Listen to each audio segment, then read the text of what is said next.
you don't put all your eggs in Meta. There is a real risk to putting all of your eggs in Meta and having all of your purchases come from paid. Welcome to the Mastering E-commerce Marketing Podcast. I'm your host, Eitan Koter, co-CEO of Vimy. In an era of rising acquisition costs and increased competition, this podcast is dedicated to helping you drive sales, engage customers, and build meaningful communities so you can turn passive visitors into active buyers. Now let's get started with the episode. Welcome back to another episode of Mastering E-commerce Marketing. Joining us today is Sarah Carusona, an e-commerce growth expert who has managed over 200 million in media spend and helped scale some of the biggest D2C brands out there. From leading media strategy and retention programs to optimizing conversion rates and customer journeys, Sarah has played a key role in building highly profitable marketing ecosystems. She's worked with brands like OluKai, and Common Threads Collective, overseeing multi-million-dollar budgets and creating data-driven strategies that deliver real impact. Now, as an independent e-commerce consultant, congratulations, by the way, she is helping brands like Alpha Lion, Jambies navigate the ever-changing digital landscape. Today, she's here to share her expertise on maximizing media budgets, optimizing retention strategies, and unlocking sustainable growth in e-commerce. Sarah, how are you? Welcome. I'm good. Thank you so much for having me. So I'm totally excited about your new venture, right? You just launched your consulting business, right? A few months ago. I'd love to learn what drove you to do this change, and please share, what do you do? Yeah. So I started in probably about July, going off on my own, doing more e-com consulting. I started as a fractional CMO head of growth at a couple different brands. And transparently, I didn't do it very well the first time around. So my first couple of clients, I was working with Alpha Lion as well as Cascada and another brand called Steel City. And I think I took on a little too much too quickly. But what I was doing for them is just overall growth management. So think of like your head of growth, but in a fractional manner. So everything from media to forecasting to marketing strategy to web and retention, all of the things. And so it was really great for a little while. But what I realized is I had, like I said, taken on a little too much too soon. And so I shifted some of my agreements. I'm currently working with a company called Focal and Sunny Within. It's two supplement brands. And then I do a lot of ongoing consulting kind of on the side with one-on-one calls. But I've set up my agreements in a little bit of a better way so that it works on both sides. Because I think anything with fractional or consulting, you can end up trying to do too much without enough time. But I think that what I've realized though, and what I've been able to work through is the benefit that I'm able to provide to these companies, having come from both an agency and a brand, and being able to understand the ecosystem and how you should be building your team, what kind of budgets you should be using to build your team, what kind of vendors you should or should not be working with, how you can build that from an internal and external perspective. And then, yeah, I'm also a digital nomad. So I've been traveling around a little bit and enjoying that. And I think for me, it's really nice to be able to work for myself and kind of have some control with that while also knowing that I'm driving a lot of value for the clients that I work with. Yeah, amazing. It's also great to see people just launching their own, ventures. And so what was the main driver for moving from the brand side to the consulting side? Yeah, it's a good question. I mean, I think that there's a little bit of when you're on the brand side, you get to touch so many things. And I think I'm really grateful for my experience being able to do that. So when I was at OluKai, not only was I the director of ecom for OluKai, but OluKai owns 3 other brands, so Rourke, Kanan, and Melon. And so I was able to work with all of them as well as build out systems to support all 4 brands. And so I got to touch a lot. But the thing is that at the end of the day, when you're working for another brand, you don't own enough of the, how do I say it? Like, you have the responsibility, but you don't have the authority sometimes. And so what I've realized as I've been in marketing long enough, and it's a really hard truth to realize, is that I can know every single data point there is when it comes to e-commerce. I can get deep into measurement and incrementality and MMM and MTA and all of those things. But at the end of the day, if you don't have a good product and you don't have good marketing, you can't drive the needle. And I think I was getting really frustrated with being in situations where performance would shift in some way, shape, or form. And there would be a lot of like, well, what else are you going to do? What other buttons are you going to push? I'm like, I can't button push my way to selling something that's not going to sell. And I'm not saying that that was, like always the case at those brands or whatnot. Like they're great brands, great products, great things. But I just realized that if I wanted to make a bigger difference, I needed more control over the entire ecosystem. And I needed to be able to help impact that entire ecosystem and not be kind of siloed into just a specific function, so to speak. And so I think that was one thing. And then I think the other thing is just I just really wanted to be myself, and I just really wanted to work for myself. And I think that I had felt very much, I don't know, maybe pushed into trying to be what I thought was a version of corporate success. And so what I struggled with was I realized that I probably wanted to move on from OluKai, and I started thinking about other brands that I wanted to work for. And I was just super unmotivated to do so. And I couldn't figure out why, because I'm a pretty ambitious person, and getting higher up, VP, senior VP, CMO, like all of those things seemed good, but I was just so unmotivated to do so. And I just had this thought, and I was like, well, what if I just work for myself? And it was like my gut just was like, yes, that is what you want. And it just the stars kind of aligned. And I think what's been nice is that it's allowed me to then be myself and say, hey, if you want to work with me, this is who I am. I'm a little weird. I'm a little goofy. I curse sometimes. You like it? That's great. Awesome. Let's work together. You don't like it? That's okay. You can go hire somebody else. Uh, it's been a lot of fun. Amazing. So what is, I mean, I truly understand. I mean, there's a big trend for like fractional everything, right? Fractional CXO on every level. All these focus on operational efficiencies, cutting costs, and just working with external experts. So I truly understand. What are some of the tips you can provide for brands out there, just considering probably working with the fractional CMO or the external, consultants? What would be the ideal setup? What they need to have in terms of their mindset, processes? Yeah. Yeah, no, that's an excellent question. I think that's where, again, I messed up the first time, which I'm a very ambitious person, so I hate admitting that, but I think it's important for people to hear and listen and understand, because with anything in business, even if you were running a product, you're going to make mistakes and you got to learn from those. And the biggest mistake that I learned was not setting it up correctly. And the way that I set it up was very much, hey, I could be your fractional CMO forever, sort of a thing. Like I'm basically your full-time hire without full-time hours. And that to me did not work. I think for some people, maybe it can, but what I realized is that the value that I provide to the brand, again, comes from not only, like my ongoing work, but it comes from my background and being able to know what systems to set up to ensure success. And so how I've shifted, so for example, right now I'm working with this company, Focal and Sunny Within. So Focal is they're both in the CPG space. Focal is a CPG, or sorry, CBD/THC. And then Sunny Within is liposomal supplements. And so they've built out Focal. It's grown pretty successfully. It's growing really, really well right now. And they're like, hey, we want to launch this new brand. But they don't know, how do we manage the team? Who should we hire? What should that look like? What should our systems be? How do we get from X to Y? And I'm like, cool, I can come in, I can tell you that. I'll do an evaluation. I'll see who is currently working, where the gaps are. I'll look at your P&L and basically design a system, not only from a hiring perspective, but from a systems and strategy perspective of how we can manage both of these brands. And so the goal is that I come in for a period of, call it like 3 to 6 months, where I'm working a little bit more intensely with the team. But then even right now, I'm already talking about backfilling my spot, because eventually they're going to need somebody who's more of an ongoing long-term head of growth. But this is where I think it works both ways, because it's pretty hard to find somebody who can come in and do all of that, and has the experience to back it up.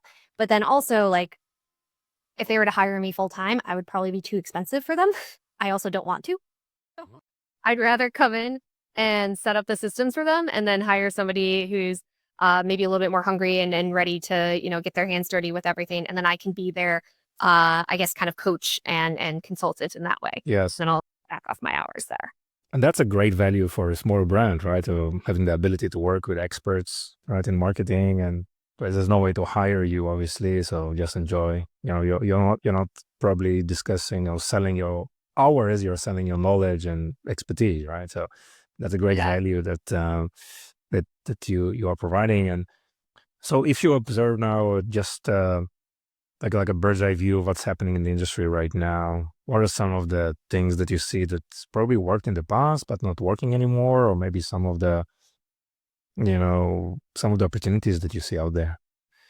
Yeah. I mean, I think that there's this, and I think this has been happening for a while, but this push towards you can't button push your way to success. And that's the simplest way that I will say it.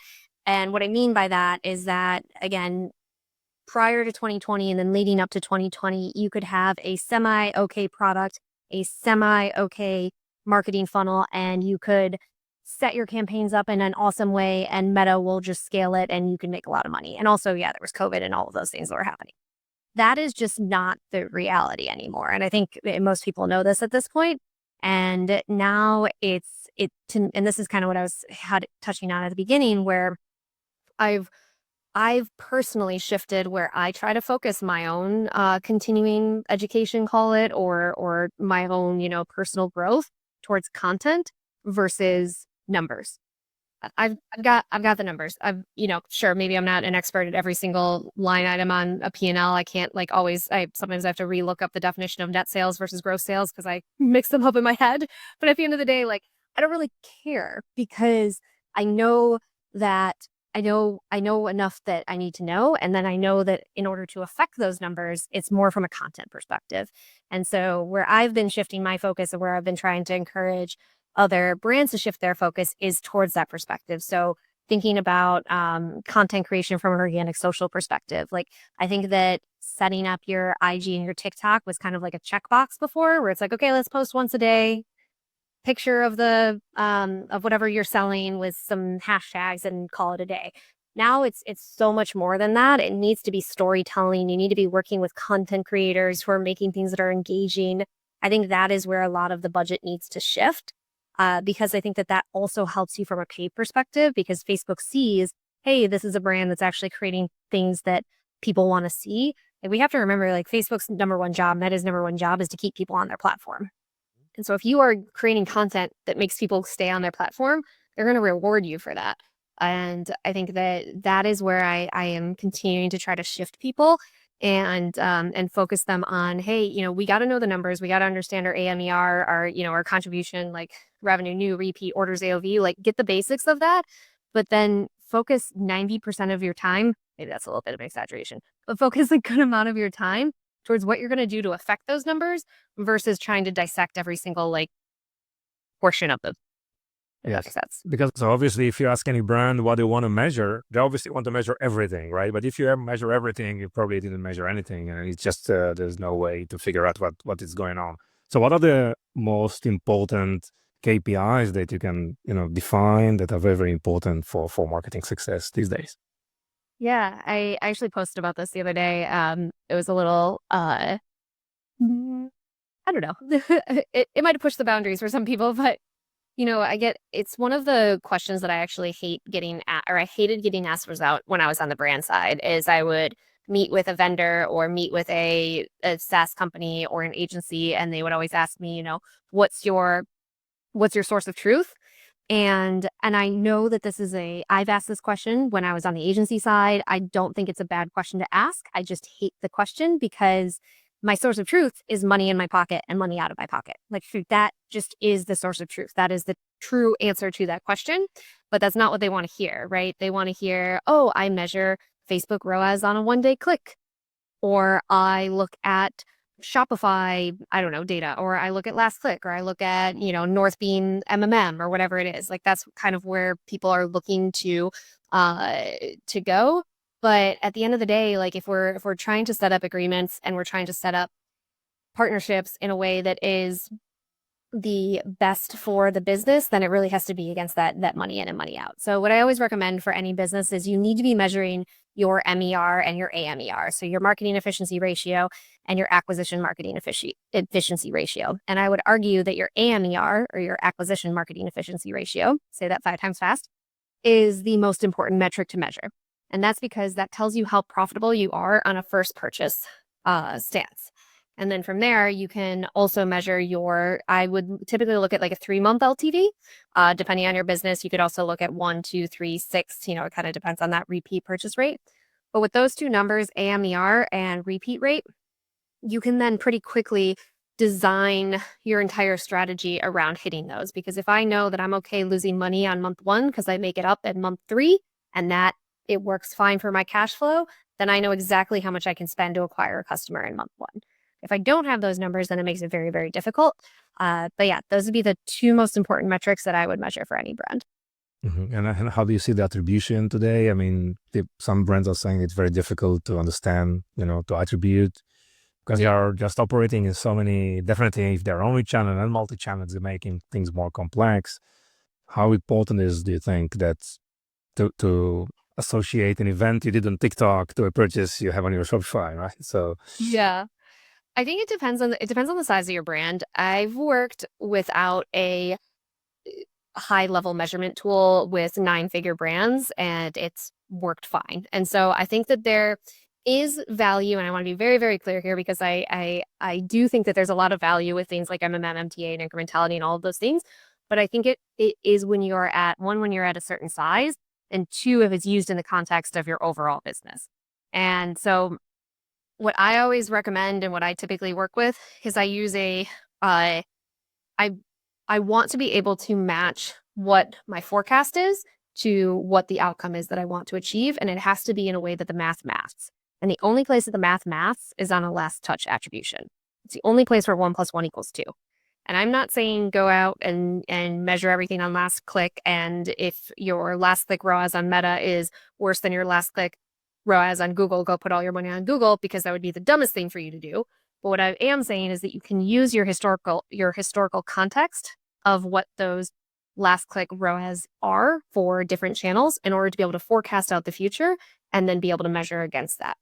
And if you do that using, again, if you talk just really simply Meta and Google, then you'll also have this organic or offline mixture of orders that are coming in, and you can measure that as a ratio against your paid revenue. And that's a way that you can start to see the impact of longer tail events. Like if you're running on TikTok and let's say you get 1 million views on a organic post that talks about your brand and you get a ton of engagement on it, but you don't see any last touch purchases from it, but you see that, hey, I've got a crap ton of organic and offline purchases that are coming through. If I'm a smart marketer, I can say, okay, cool. I don't need to spend $10,000 doing an incrementality test on this. I'm pretty darn sure that's where it came from. And so my recommendation for brands, especially at a smaller size, is use last touch in the context, use your brain with last touch in order to be able to forecast and measure something where the maths, but then also use your brain as a marketer and understand the consumer behavior. And if you can use those 2 things together, you can achieve a lot without having to pay for additional tools. yes, I mean, it's all about the data eventually, right? And there's a big drive just to do everything based on real data. Sometimes, it's difficult for brands because they have their own experience. They know the industry very well. They've been there for like 2 decades already. They know what's right. But yeah, that's kind of a process that needs to be changed, updated, right? Because there's so many great tools and technologies evolving so fast, and AI coming in and just helps a lot with analyzing all this data and just make sure that priorities are set, in the correct way. And just the example that you mentioned is also another great example of that, right? So you manage like budget 7 figures, 8 figures, even 9 figures, right?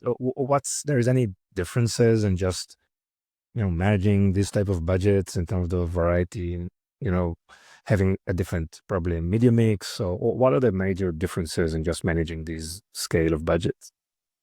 Yeah, I think with anything, as you add additional channels, you add additional complexity, and then as you add additional media channels, and then as you add additional distribution channels, and then as you start to add those on both ends, it becomes very, very complex, very, very quickly. And so the system that I just kind of talked through high level works really, really well for simple to medium complexity, I would say. Once you get above that, that's where I think you definitely need another source of information that you can use to guide your decisions. So I remember quite vividly having periods of time where I was trying to decide, do I put more money towards Meta, or do I put more money towards linear or streaming TV? Or do I put more money towards influencers? And those three things have significantly different measurements, right? Meta, I can see on platform, I can see last touch, I can see, in Triple Whale or North Beam, different things. TV, I basically get what the TV platform tells me, but then I can also look at organic and direct and paid search. Influencers, I get what they tell me. I get if maybe they're using a link or something, I can look at that. But they don't all work together, right? And so that was where when you're in situations like that, that's where I think having something like an MMM could be really valuable, because it's another source of information that can help guide your decision. Because the thing is, though, at the end of the day, and this is where that position of a head of growth or, CMO is extraordinarily difficult, and why people only last in those positions for so long a lot of times, is because there is no like, this is exactly the right decision. I'm taking the information that I have in front of me and making the best educated decision I can with the data in front of me. And I think at the end of the day, as long as you have a logical means of getting to that decision, then you just have to, that's all you have. Like, you have to continue working on that and then measure the results and be able to say, okay, it worked or it didn't work, and then continue to iterate. You mentioned MMM. Can you just explain this for the listeners who are not aware of this? Uh-oh, don't make me do this. That's okay. Oh, no, it's okay. So multimedia, gosh, multimedia mix modeling, media model. Okay. I think it's multimedia mix modeling. It's MMM is media mix modeling, yes, and then MTA is multi-touch attribution. Sorry, I had to think about that for a second with the MMM versus MTA. And so they're similar in some ways, and I'm not going to try to explain it in detail because I will probably mess it up. But they're so multi-touch typically has like the various touch points, right? It's in the name, and so it's measuring those different touch points, and then it can give an attribution to each of those touch points based on how you want to see it. So if I want to say, hey, give 50% of credit towards my first touch versus 50% of credit to my last touch, or I want to give equal amount of credit to each touch point, you can kind of look at it that way. And then M is more about your mix. And so it's more about, okay, when I have X percentage of budget here versus Y percentage of budget here, what is that overall impact to my business? And then it can make recommendations on where you should switch and how you should adjust your medium mix. Okay, so MTA, actually, I know this better than I thought I did. I just got nervous. MTA is typically what you'll see on like a North Beam or a Triple Whale. And then like a level above that. And I know North Beam has a version of this that I've actually been eager to try and get my hands on. And then incrementality is sometimes used in conjunction with MFM. And incrementality is typically where you will do a holdout test. So let's say that on Meta, you're going to continue running your ads, but for 25% of your audience, you're going to stop serving them any ads. And then what you do is you measure the amount of purchases that came from the people who saw your ads versus the amount of purchases that come from people who didn't see your ads. And typically, ideally, you have more purchases that come from people who didn't see your ads than people who did see your ads. And then you're able to get an incremental ROAS, which is basically for every dollar, how many incremental dollars do I get back? And you can do some fun math and forecasting with that. All of them, again, are really great, but all of them are kind of long tail, except for MTA. MTA you can kind of like use on a daily basis, but like MMM and incrementality, this is something where you're not looking at that on a daily basis. You're typically doing like a bigger test or a bigger analysis, and then you're using it to make longer decisions over a period of time, not necessarily your day-to-day decision making. Okay, great. So thank you for clarifying this. And when you just try to balance organic versus paid, when we talked initially about content creation or video, I know you're quite active on video creation, just zeroing on video content. What do you see that is working today? And SEO is all very much changing as well, right? And also paid media is changing, right? With Facebook, with just open targeting and just using AI, let Facebook just make decisions about targeting and taking more decisions. So I just want to ask you about paid versus organic. What's you think is the best balance? I mean, what's brands out there need to focus more? I would say if I ever started a brand from the ground up, I would focus on organic first. And I would say, I would put a huge focus on getting like 10,000 followers from organic social. TikTok, Instagram, YouTube, I don't really care where it's at. I'd probably get TikTok and or Instagram at least. And that would be where I would focus first. And the reason for that is because once you do that, you're going to be able to start understanding what content is going to resonate most, and that's going to very quickly inform your ads. Where people go wrong, and most people do this, they go paid first, which is not anything wrong with that. You can do that. I don't think that that's a bad move, and especially if you've bought inventory, like paid is going to probably get you dollars in the door quicker, but you're probably also going to lose a lot of money along the way. And if you're okay with that, that's fine. But especially for smaller business owners, solo founders, get organic as best as you can, as quickly as you can. And then from an ongoing relationship between the two channels, I mean, 50-50 is what I would say. Actually, let me take that back.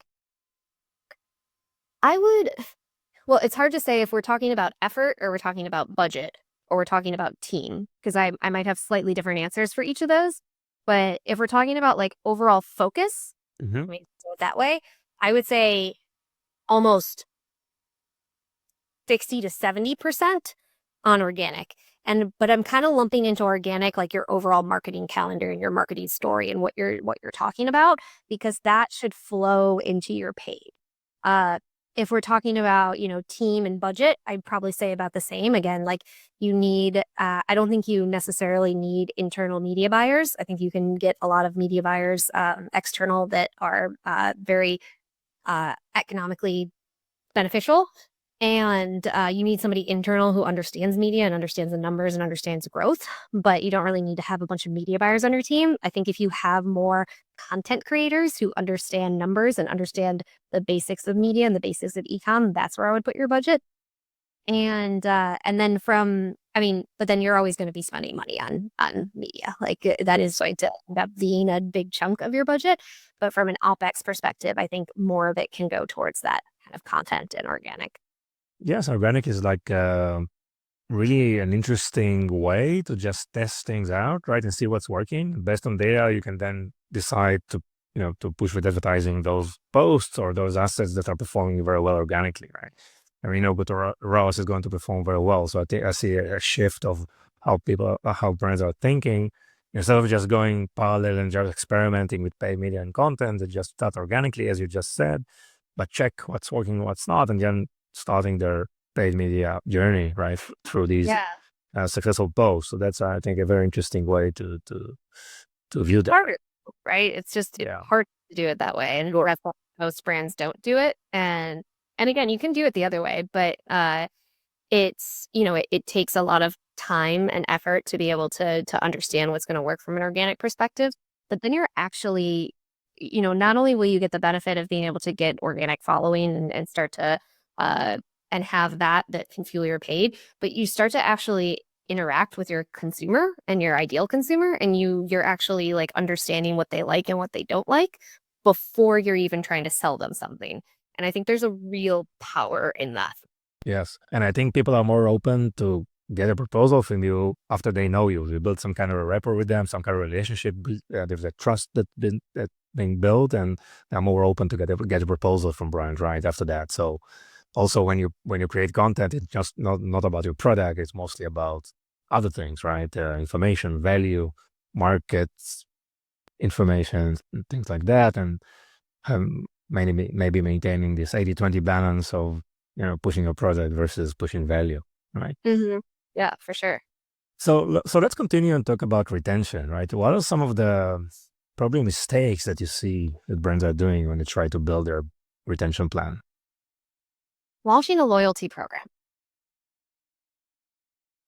Oh, Not that loyalty isn't good. There's good loyalty programs up, but I think that becomes a huge distraction very quickly. And I think less I think it's a good to have. Like everybody can it's like a nice to have, but for especially for smaller brands, like I've seen brands that are, I don't know, maybe doing just getting to $1 million and they're talking about a loyalty program. I'm like, no, just get that out of your head. You don't need it right now. Like it's not worth it. You 5% of your customers maybe are going to care about it and the rest won't even know that it exists. Like you need to continue to focus on getting more people in the door and then building that relationship.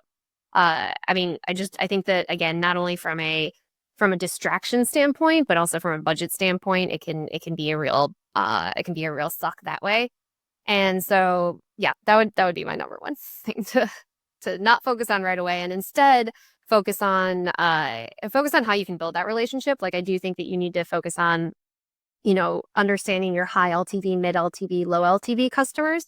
And you do want to find ways to care for and foster relationships with those high and mid LTV customers. And I think again, we all go to loyalty programs because we're like, oh yay, loyalty programs, like that'll build a relationship. But like if we were friends and I was like, hey, every time you hang out with me, you get 2 points. And then if you hang out with me enough, I'm gonna buy you lunch. Like that's not building a relationship. That's still selling. I'm still trying to make you do something for me. I'm not even doing anything for you. And I think that's like, how do we do like surprise and delights or, like especially subscriptions? There's so many easy things you can do for people who are on a subscription. If they subscribe for 6 months, like, hey, you get I don't know, an extra, like whatever, like you get a free gift, you get something, there's so many things that you can do that way. Or subscriber perks in terms of, hey, there's this discount, but it's only for you. Like, how can you continue to drive value for those high LTV customers in a way that's actually for the customers and not just for the business? Yes. So we talked about, you mentioned timing, right? Which is very, very important. So probably if you're still below 1 million or in the vicinity of $1 million, it shouldn't be in your focus. But when would you think it should be in your focus, those loyalty programs? I mean, it depends on the type of business. I think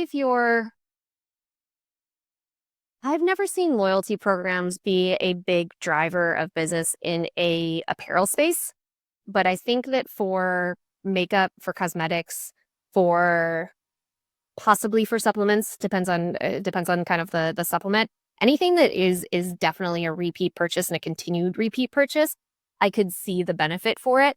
But I think it's a very case by case specific basis of if it makes sense or not. And I would also survey your customers to see if they care and if they actually want something like this.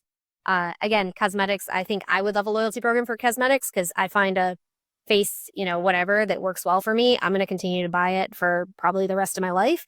And if I can get some perks from that, hell yeah, I'll do that. But for a lot of other things, I don't know if I would care or even pay attention. Interesting. Interesting.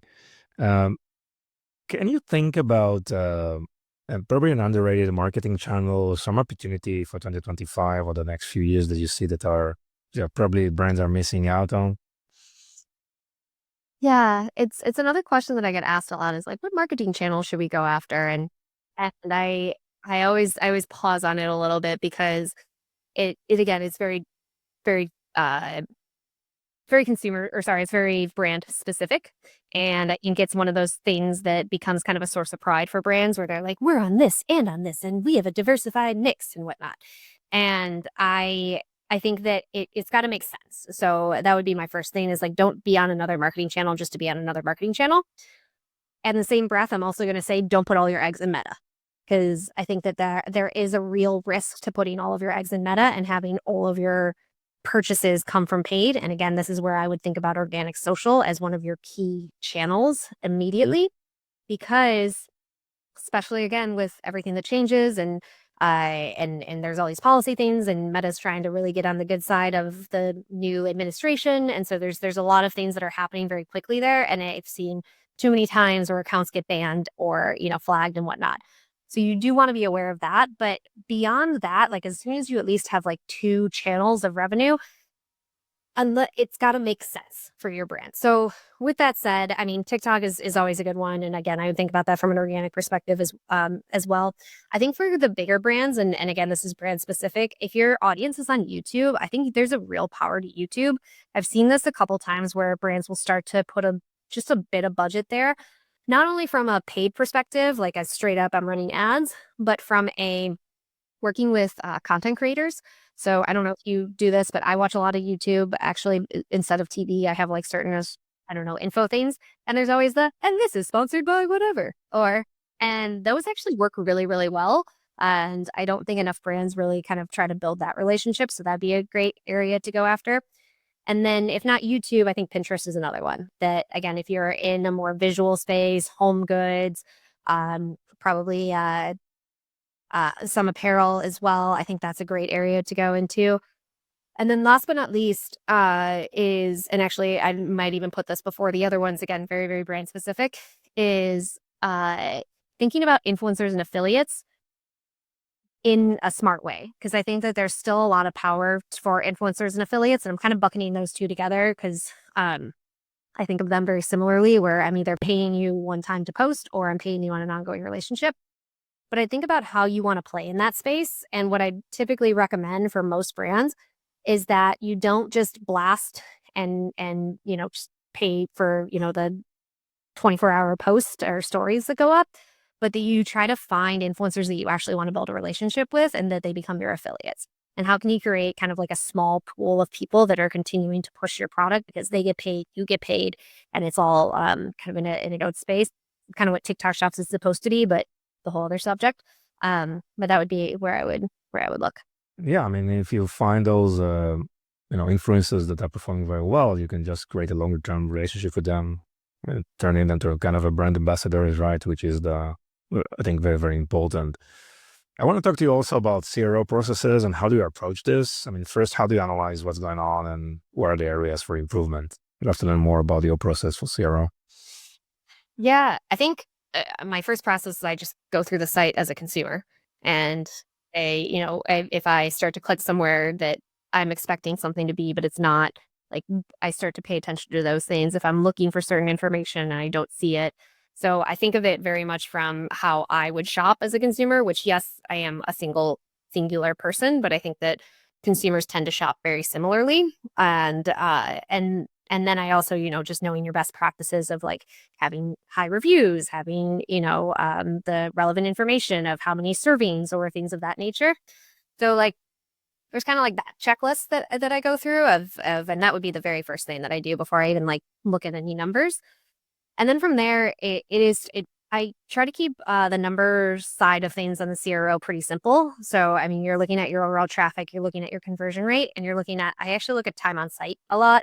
And I try to measure that on a regular basis to see if that starts to go down or goes up. Because there are periods of time, for example, right before Black Friday, where you might see your conversion rate down, but your time on site is up and your traffic is up. That's a really good indication that people are just window shopping. And so those are really good numbers to have. And then the other one is the funnel, right? Like how many people are getting to your site, from those people to get to your site, how many go to view a product page, how many then add to cart, how many check out. And that's where you'll see the drop off. Obviously, there's going to be a drop off with each step, but how that drop off changes or adjusts over time will give you a really good indication of where to look. So if my conversion rate drops from week to week and I am able to look at those funnel steps and I see, hey, nobody is clicking add to cart. Like, okay, well, that's interesting. Why is that? And then you go in and you look at it from a consumer perspective and see, did something change? Is something funky about this? And that's where you can kind of narrow down where you need to focus. Nice. And this is an area of focus for your customers, and you think it's something that is on top priorities for brands? Yeah, I mean, of course, I mean, the site is where you shop. So if people don't have a smooth shopping experience, then you've got a real problem. So I mean, invest so much in organic content and just people are, dropping on your website, but nothing happens, right? So that's a complicated, piece of feedback to have, right? So it's very, very important, obviously, part of the process. Sarah, any other probably trends or opportunities that you see in the market, moving forward? I mean, there's so much, and I think that it's really I think the other thing that I would always recommend to brands is to design a marketing calendar. And it sounds so basic, but I still see so many brands not have a marketing calendar. And this is something that should be attached to your forecast. And what I mean by that is if you know that in October you want to have 25% more revenue than you did last year, you should have 5 or 6 things that you're doing in October that are going to drive that revenue. And that can be everything from actual promotions to changing things on your website to campaigns that you're doing organically to new ads that you're launching. But the brand really needs to own that. And I think that this is where I see a lot of brands have challenges is that they look to agencies to provide that. And they're like, so what are we doing next month? We're like, the agency's like, I don't know. You're the brand. You got to tell me, what are we doing next month? I don't know. You get it and see. And what I encourage is like the brand really has to decide, hey, next month we're leaning into this, and this. And here's like a couple things that we want to do. Here's new products that we're dropping. Here's obviously promotions that you're doing. But I really would encourage the brand to try to find from a high level ways that they are telling stories throughout the year. Interesting. Great, Sarah. How can people and companies find you and work with you? Yeah, just Sarah Carusona. I should probably have a site, but I don't. But you can find me on LinkedIn, X. I'm also on TikTok and Instagram. I'm also my first initial last name at gmail.com. You can shoot me a message. But yeah, always excited to meet new business owners or operators and see how I can help. Amazing. We will share all your details on the show notes. Anything else you want to add? No, I think that's about it. Thank you so much for having me on. Yeah, thank you so much. It was really interesting and exciting. You rocked it. Thank you so much, Sarah. Appreciate it. Thank you for listening to the end of this episode. If you found this episode valuable, please subscribe so you won't miss any of our future content. Explore Vimy, the video commerce platform that includes live shopping, shoppable video, and social commerce capabilities. Visit Vimy at www.vimy.net. We appreciate your support and look forward for bringing you more valuable insights in our next episode.